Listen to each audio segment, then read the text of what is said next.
صرف اور صرف عید کی تیاری میں ہی پورے مہینے کو ختم کر دیتے ہیں. ہم صرف گنتی کرتے ہیں, آج 1 2 3 4 5 6 8 10 کر کے ایسے ختم ہو جاتا ہے. لیکن جو اللہ تبارک و تعالیٰ نے ہمیں جس مقصد کے تحت ہمارے لیے روزے کو فرض کیا اس پہ دھیان نہیں دیتے کہ ہمیں جو ایمان کا پاور ہے اس کو کتنا زیادہ بڑھانا ہے, جو ہمارے ایمان میں کمزوری ہے اس کو مضبوط کرنا ہے. تو ہر دن ہمیں اپنے اعمال کا جائزہ لینا چاہیے, اسپیشلی رمضان المبارک کے ہر دن. آپ دھیان دیں کہ آج ہمارا 2 روزہ ہوا, 3 روزہ ہوا, 4 روزہ ہوا, تو ہمارے ایمان میں کتنی تازگی آئی, ہمارا ایمان کتنا مضبوط ہوا, کیا پہلے سے اور اب سے ہمارے اندر کچھ چینجنگ آئی یا نہیں آئی. بہت سارے ایسے لوگ ہوتے ہیں جو صرف رمضان المبارک کے ہی مہینے میں نماز پڑھتے ہیں, رمضان المبارک کے مہینے میں ہی قرآن پڑھتے ہیں, روزہ رکھتے ہیں. اس کے علاوہ جو 11 مہینے ہیں وہ اس میں تو بالکل اللہ تعالیٰ کو بھول جاتے ہیں, وہ ان کی آنکھوں پہ سے غفلت کے پردے پڑ جاتے ہیں. خیر, میں اللہ تبارک و تعالیٰ سے دعا کروں گی کہ اللہ ایسے لوگوں کو ہدایت عطا فرمائے, کیونکہ یقیناً جیسے کہ آپ جانتے ہیں کہ حدیث پاک کے مطابق اگر دیکھا جائے تو رمضان المبارک میں جو نیکی کا ثواب ہوتا ہے وہ 700 گنا بڑھا دیا جاتا ہے. اللہ اکبر. تو الحمدللہ سب الحمدللہ ہم سب کوشش کر کے اپنے آپ کو گناہوں سے بھی بچاتے ہیں اور کوشش کر کے عبادت الہی میں اپنے وقت کو بھی گزارتے ہیں. لیکن افسوس کی بات صرف یہ ہے کہ ہم رمضان المبارک میں ہی صرف ایسا کرتے ہیں, نہیں بلکہ آپ اگر رمضان المبارک میں اللہ کی کلوز آنے کی کوشش کیے تو آپ کو چاہیے کہ دن پہ دن آپ کا ایمان اتنا مضبوط ہو جائے کہ آپ کبھی بھی پلٹ کر اس دنیا کی طرف نہ بھاگیں اور اللہ سے اپنے ایمان کو اور اپنے ایمان کی سلامتی کے لیے آخری وقت اللہ سے ہر وقت دعائیں کرتے رہیں. اور آپ کو ٹینشن رہے, ایک تکلیف رہے اس بات کی کہ کہیں ایسا نہ ہو کہ ہمارا آخری وقت میں جو ایمان ہے وہ برباد نہ ہو جائے. ہمیں ہر وقت اس بات کی ایک لگن ہونی چاہیے, کیونکہ یہ چھوٹی سی زندگی ہے اور یہ زندگی میں ہم آئے ہی ہیں امتحان دینے کے لیے. اگر ہم اس امتحان میں ناکامیاب ہو گئے تو پھر ہمارے لیے نہ دنیا ہے نہ آخرت. اور اللہ تبارک و تعالیٰ نے ایک اور آیت مبارکہ میں ارشاد فرمایا, شہر رمضان الذی انزل فیہ القرآن ھدی للناس وبینات من الھدی والفرقان. اللہ تبارک و تعالیٰ نے فرمایا کہ یہ رمضان المبارک ایسا مہینہ ہے, دھیان دیجئے اللہ نے کیا کہا کہ یہ رمضان المبارک ہی ایک ایسا مہینہ ہے جس مہینے میں قرآن مقدس کو نازل کیا گیا. اللہ اکبر. یہ قرآن اتنی عظیم جو اللہ تبارک و تعالیٰ کی نعمت ہے, یہ افسوس اس بات کا ہے کہ ہم قرآن مقدس کو سمجھنے کی کوشش نہیں کرتے اور اس کی اہمیت کو, اس کی روحانیت اور حقانیت کو ہم سمجھنے کی کوشش ہی نہیں کرتے, جبکہ آج کے وقت میں ان چیزوں کو سمجھنا بہت ہی آسان ہو گیا ہے. اور جیسے کہ آپ کو پتا ہونا چاہیے کہ ہمارے چینل پہ اکثر ہم کوشش کر کے لائیو بھی آتے ہیں اور جو ہے آپ کو تفسیر کی جو ویڈیوز لائیو والے میں آپ جائیں گے تو تفسیر کی جو ویڈیوز ہے آپ کو اسے ضرور سننا چاہیے, بلکہ آپ کو ایک ٹائم بنا لینا چاہیے کہ اس ٹائم یعنی ہر دن صبح میں یا دوپہر میں یا شام میں جب بھی آپ کے پاس وقت ہے آپ آدھا گھنٹہ تک کم سے کم تفسیر کی کلاس جوائن کر لیں. ہماری اکثر ویڈیوز اس میں کوئی 1 گھنٹے کی بھی ہے, کوئی آدھے گھنٹے سے زیادہ کی ہے, تو آپ اس کو بھی دیکھنے کی کوشش کریں, کیونکہ ہم کوشش یہی کرتے ہیں کہ تفسیر میں آسان اسلوب میں بتائیں تاکہ جو پڑھے لکھے لوگ ہیں وہ بھی سمجھ پائیں اس چیز کو اور جو پڑھے لکھے نہیں ہیں وہ بھی 100% اس چیز کو سمجھ پائیں. تو آپ سب جڑنے کی کوشش کیجیے اور رمضان المبارک کے ہر دن انشاءاللہ ہم یہ تفسیر والی کلاس لگائیں گے, آگے کی جو تفسیر ہے اس کو پڑھائیں گے انشاءاللہ. تو آپ سب نیت کیجیے اس ماہ رمضان المبارک میں ہم لوگ قرآن مقدس کو سمجھنے کی کوشش کریں گے جو موسٹ امپورٹنٹ تھنگ ہے ہمارے لیے. اللہ کے رسول صلی اللہ تعالی علیہ وآلہ وسلم نے حدیث پاک میں ارشاد فرمایا, بنی الاسلام علی 5, کہ اسلام کی بنیاد 5 چیزوں پہ ہے. اسلام کی بنیاد 5 چیزوں پہ ہے، جس میں سے سب سے پہلی چیز جو ہے وہ یہ ہے کہ اللہ کی وحدانیت کا اقرار کرنا، یعنی لا الہ الا اللہ، اللہ کے سوا کوئی بھی دوسرا معبود نہیں. محمد رسول اللہ صلی اللہ تعالی علیہ وآلہ وسلم، اور محمد صلی اللہ علیہ وآلہ وسلم اللہ کے پیارے بندے اور اس کے رسول ہیں. اب جو دوسری چیز ہے وہ ہے نماز، یعنی اسلام کے جو ارکان ہیں ان میں سے ایک بہت ہی مین رکن ہے، وہ ہے رمضان المبارک کے روزے. ایک تو یہ ہے کہ اللہ کی وحدانیت کا اقرار کرنا، دوسرا یہ کہ نماز پڑھنا، تیسرا یہ کہ زکوٰۃ دینا، حج کرنا اور رمضان المبارک کے روزے رکھنا، یہ بھی اسلام کی بنیادی چیزوں میں سے ہے. اس سے فار ایگزامپل ہم آپ کو سمجھانے کی کوشش اس طریقے سے کریں گے کہ اگر کوئی روزہ نہیں رکھتا تو وہ بدبخت ہے، بد نصیب ہے، گنہگار ہے. لیکن اگر کوئی روزے کا ایک سرے سے انکار ہی کر دیتا ہے، اگر کوئی روزے کا انکار کرتا ہے تو وہ کافر ہو جائے گا، وہ مسلمان رہے گا ہی نہیں.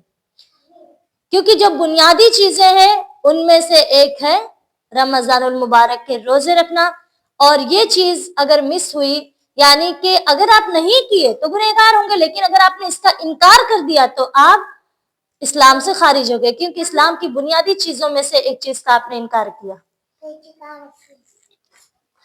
تو اب ناظرین بات کرتے ہیں کہ جو دوسری حدیث مبارکہ ہے، اللہ کے رسول صلی اللہ تعالی علیہ وآلہ وسلم نے فرمایا کہ جس نے اس ماہ مبارک میں ایمان و احتساب کے ساتھ روزہ رکھا، یعنی کہ ایمان و احتساب یعنی بالکل ایمانداری کے ساتھ، ہر دن اپنے اعمال کا جائزہ لینے کے ساتھ، ہر دن اپنے جو یہ خوبصورت نعمت اللہ نے دی ہے اس کو سمجھنے کے ساتھ ساتھ اس کے اندر ایک جذبہ ہے، تو یہ ساری چیزوں کے ساتھ ساتھ یقین اور ایمان سے جو روزے رکھے، اللہ تبارک و تعالیٰ اس کے پچھلے سارے گناہوں کو معاف فرما دیتا ہے.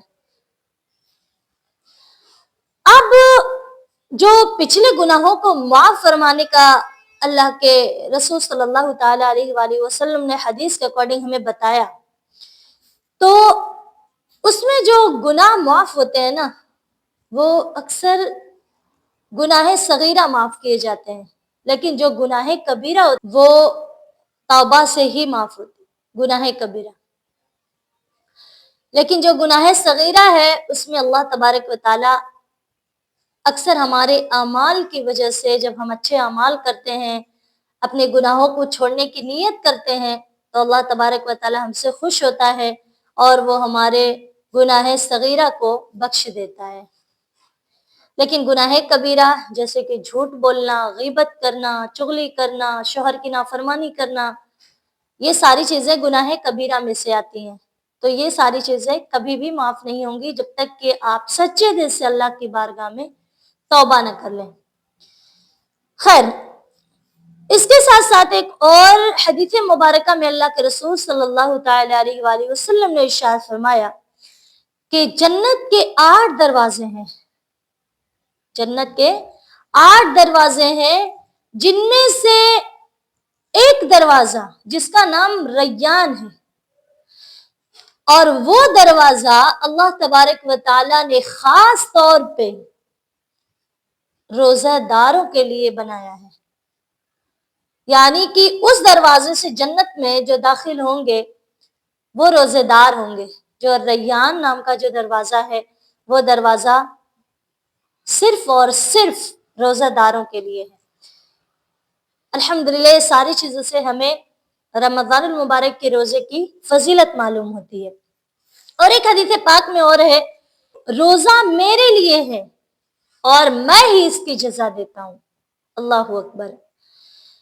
کیونکہ اکثر آپ نے دیکھا ہوگا کہ روزہ جب بندہ رکھتا ہے نا تو اس میں ریاکاری کا کوئی شائبہ نہیں ہوتا. ریاکاری جب تک بندہ بتاتا نہیں ہے تب تک دوسرا بندہ سمجھ نہیں پاتا. جیسے ہوتا ہے نا کہ کبھی ہم کسی کو دکھاوے کے لیے شیطان ہمیں بہکاتا ہے. جیسے ہم اگر عشاء کی نماز ہم 9 رکعت پڑھتے ہیں اور کبھی کبھی کسی کو دکھانے کے لیے 17 رکعت پوری کر لیتے ہیں، ہے نا. اکثر یہ ہم لوگوں میں یہ فطرت ہوتی ہے، ہم جیسے گنہگاروں میں. تو روزہ ایک ایسی چیز ہے کہ جو آپ کسی کے دکھاوے کے لیے نہیں، کیونکہ جب تک آپ منہ سے نکال کے اپنے لفظ کو معبر نہیں کریں گے، بتائیں گے نہیں، تب تک لوگ نہیں سمجھ پائیں گے کہ آپ روزے سے ہیں. تو یہ اللہ تبارک و تعالیٰ کو یہ چیز بہت زیادہ پسند ہے.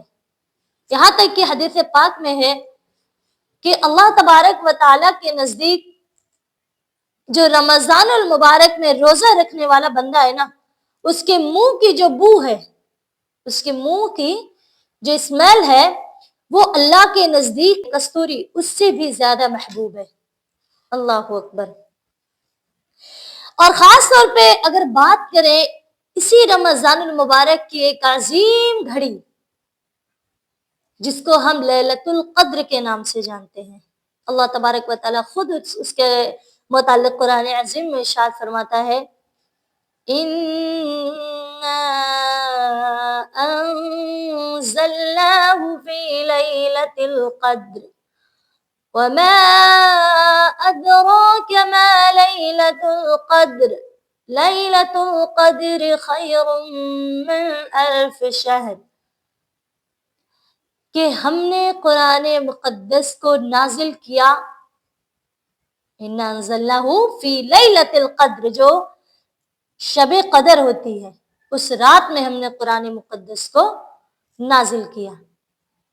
وَمَا أَدْرَاكَ مَا لَيْلَةُ الْقَدْرِ، اور تمہیں کیا پتا، تم کیا جانو کہ لیلۃ القدر کی اہمیت کیا ہے.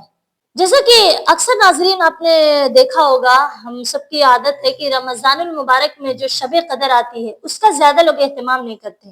بہت کریں گے تو سیوئی وغیرہ، جیسے اب آپ کے وہاں پہ کیا ہوتا نہیں معلوم ہمیں، لیکن ہمارے یہاں کیا کرتے ہیں، سیوئی وغیرہ بنا لیتے ہیں طریقے سے. بس روزے کا اہتمام جس طریقے سے روز کرتے ہیں اسی طریقے سے کرتے ہیں، کچھ خاص نہیں کرتے. اور شب برات میں اگر دیکھا جائے، یقیناً شب برات جو نصف شعبان میں جو ہم رات میں عبادت کرتے ہیں وہ بھی ہمارے لیے باعث فضیلت ہے، لیکن باعث برکت ہے. لیکن جو سب سے زیادہ امپورٹنٹ چیز ہے، اگر رات کی بات کریں رمضان المبارک میں شب قدر کی، تو بہت ہی زبردست اس کے فضائل ہیں. اور خود قرآن کی آیت میں نے بتا دیا آپ لوگوں کو کہ کسی عالم کا قول نہیں، بلکہ اللہ خود کہتا ہے کہ ہم نے اس قرآن کو لیلۃ القدر میں یعنی شب قدر میں نازل کیا. اور تم کیا جانو کہ یہ شب قدر کیا؟ اللہ کہہ رہا ہے وَمَا أَدْرَاكَ مَا لَيْلَةُ الْقَدْرِ، تمہیں کیا پتا کہ یہ شب قدر کیا ہے. لیلۃ القدر خیر من الف شہر، جو شب قدر ہے وہ بہتر ہے 1000 مہینوں سے. یعنی کہ ان راتوں میں چاہیے کہ ہم کثرت کے ساتھ عبادت کریں، قیام کریں، یعنی رات بھر جگ کر اللہ کو منائیں. اور ظاہر سی بات ہے گھر کی ذمہ داریاں بھی بہت ہو جاتی ہیں، اس لیے کہیں گے آپ سے کہ آپ زبردستی ایسا کریں، لیکن کوشش یہی کریں کہ رمضان المبارک کی ہر رات کو آپ قیام کریں، یعنی کہ آپ رات بھر قرآن مقدس کو پڑھیں. کوشش کریں، اگر رات میں نہیں پڑھ سکتے تو کوئی بات نہیں، لیکن کم سے کم آپ ایک نیت کیجئے کہ ہر دن انشاءاللہ ہم اتنا قرآن شریف پڑھیں گے. اور قرآن شریف صرف آپ کو پڑھنا ہی نہیں بلکہ اس کو سمجھنے کی بھی کوشش کرنا ہے، اور اس کو تجوید کے ساتھ بھی پڑھنے کی پوری کوشش کرنا ہے. تو تفسیر کے لیے جیسا کہ میں نے بتایا کہ تفسیر کی میرے کلاس چلتی ہے، آپ لوگ اگر چاہیں تو اس سیشن کو جوائن کر لیجئے انشاءاللہ العظیم. اور یہی یوٹیوب پر ہی آپ کو ویڈیو مل جائے گی، لائیو والے میں جائیں گے تو آپ کو ویڈیو مل جائے گی. خیر، جیسا کہ ہم سب جان گئے کہ الحمدللہ یہ رمضان المبارک جس کے پہلے دن ہی آج ہم داخل ہو چکے ہیں، یعنی کہ یہ ہمارا پہلا روزہ ہے. اور آج ہی سے ہم یہ نیت کریں کہ ہمارا کوئی بھی وقت فالتو برباد نہ ہو، کوئی بھی وقت ہم غفلت میں نہ رہیں، کیونکہ جیسا کہ ہم نے جان لیا کہ نیکیوں کا ثواب 700 گنا بڑھا دیا جاتا ہے. تو ہمیں چاہیے کہ ہم کثرت کے ساتھ رمضان المبارک کے ہر دن نیت کریں. جیسے کہ ہم اکثر اس بات کو بتاتے ہیں اور بتاتے رہیں گے انشاءاللہ کہ اگر آپ کو گھر کا کھانا بنانا ہے، گھر کا جھاڑو برتن کرنا ہے، کپڑا دھلنا ہے، تو بھی آپ نیت کر لیں کہ جب تک میرا یہ کام نہیں ہو جاتا، فار ایگزامپل آپ کو یہاں سے وہاں تک جانا ہے 2 کلومیٹر، اگر چل کے جانا ہے، پیدل جانا ہے یا سواری سے ہی جانا ہے، تو بھی آپ نیت کر لیں. گھر کے کام کرنا ہے تو بھی نیت کر لیں کہ جب تک یہ کام نہیں ہو جائے گا تب تک میں اللہ کا ذکر کروں گی. جیسے سبحان اللہ سبحان اللہ سبحان اللہ، اللہ اکبر اللہ اکبر اللہ اکبر، ہے نا. جیسے آپ نے نیت کیا کہ میں جب تک میرا جھاڑو مکمل نہیں ہو جائے گا تب تک میں قل اللہ شریف کی سورہ پڑھتی رہوں گی. تو اس طریقے سے آپ کا ہر وقت انشاءاللہ عبادت الہی میں شمار بھی کیا جائے گا. درود پاک کثرت کے ساتھ پڑھیں. رمضان المبارک میں جب بھی کوئی کام کریں آپ نیت کر لیں کہ جب تک یہ کام فنش نہیں ہو جائے گا تب تک ہم درود پاک پڑھتے رہیں گے. تو اس طریقے سے کر کے آپ اپنے جو موت ہے یا اپنی آخرت ہے اس کی تیاری کریں، کیونکہ دنیا بہت ہی مختصر، بہت ہی چھوٹی چیز ہے. میں بار بار یہ آپ لوگوں سے بتاتی ہوں، تو یہ کوئی نئی بات نہیں ہے، لیکن ہمیں اپنی آخرت کی تیاری کرنے کے لیے جو سب سے مین ہمارا ٹارگٹ ہونا چاہیے، جو ہمارا سب سے مین ایک ریزن ہونا چاہیے، جو ایک ہماری ایک منزل جو ہونی چاہیے، ایک ہدف جو ہونا چاہیے، وہ ہونا چاہیے اللہ اور اس کے محبوب صلی اللہ تعالی علیہ وآلہ وسلم کی رضا حاصل کرنا. تو ان ساری چیزوں کو کر کے ہم انشاءاللہ العظیم اللہ کی رضا حاصل کریں گے. اور اس کے ساتھ ساتھ ہم بتانا چاہیں گے کچھ چیزیں زکوٰۃ کے بارے میں، کہ بہت ساری اسلامی مائیں اور بہنیں ایسی ہوتی ہیں جو رمضان المبارک کے مہینے میں یہ سمجھتے ہیں کہ ہم رمضان المبارک کے ہی مہینے میں صرف زکوٰۃ کو دے سکتے ہیں، اس کے علاوہ دوسرے دنوں میں یا دوسرے مہینوں میں ہم زکوٰۃ کو ادا نہیں کر سکتے. تو جی ناظرین، ایسا نہیں ہے. آپ رمضان المبارک کے علاوہ کسی دوسرے مہینے میں بھی زکوٰۃ ادا کر سکتے ہیں، لیکن کیونکہ رمضان المبارک میں نے بتایا کہ نیکیوں کا ثواب 700 گنا بڑھا دیا جاتا ہے، اس لیے لوگ کوشش کرتے ہیں کہ ہم اپنی زکوٰۃ جو ہے وہ رمضان المبارک میں ہی ادا کریں. تو اب بہت بار ایسا ہوتا ہے کہ ہمیں سمجھ نہیں آتا کہ ہم کیسے ادا کریں، زکوٰۃ کو کتنے میں سے کتنا دیں. تو جیسا کہ آپ جانتے ہیں کہ 100 روپے میں سے 2.5 روپیہ زکوٰۃ کا نکلتا ہے، یعنی کہ اگر آپ کے پاس 1000 روپیہ ہے تو 1000 میں سے 25 روپیہ نکلے گا. تو ٹھیک اسی طریقے سے آپ کے پاس اگر 7.5 تولہ سونا یا 52.5 تولہ چاندی ہے تو آپ پہ زکوٰۃ فرض ہے. کبھی ایسا ہوگا کہ آپ کے پاس سونا تو ہے لیکن 7.5 تولہ نہیں ہے، ٹھیک اسی طریقے سے چاندی بھی ہے لیکن 52.5 تولہ نہیں ہے. تو اب آپ کے پاس اگر سونا چاندی دونوں ہے تو اب یہ حکم چاندی کی طرف لوٹ آئے گا، اور اگر اس سونے اور چاندی کو ملا کے اگر 52.5 تولہ چاندی آپ کے پاس 52.5 تولہ چاندی کی قیمت ہو جاتی ہے تو آپ پہ زکوٰۃ واجب ہو جاتی ہے. اور ہمیں ان چیزوں کو پیش نظر رکھنا چاہیے، کیونکہ آپ نے اکثر سنا ہوگا کہ جو زکوٰۃ کے مال ہوتے ہیں نا، وہ آپ کے جو مال ہوتے ہیں، آپ کی جو بھی چیز ہوتی ہے اس میں سے وہ ایک میل ہوتا ہے، اس کا ایک گندگی ہوتی ہے. جب تک اس کو نکالیں گے نہیں تب تک وہ آپ کا مال پاک اور صاف نہیں ہوگا. اس لیے آپ زکوٰۃ کا جو پیسہ یا زکوٰۃ کے پیسوں سے جو چیزیں خرید کر آپ دوسروں کو دیتے ہیں تو آپ یہ ہرگز نہ سوچیں کہ ہم احسان کر رہے ہیں، نہیں، بلکہ یہ آپ نے اپنے مال کی گندگی کو صاف کر لیا، اور آپ ان پیسوں کو جو مسکین ہے، جو یتیم ہے، جو بیوہ ہیں، جو مستحق ہیں، یعنی کہ جو صاحب نصاب نہیں ہیں، جن کے پاس اتنا نہیں ہے کہ وہ خود اپنی زکوٰۃ ادا کر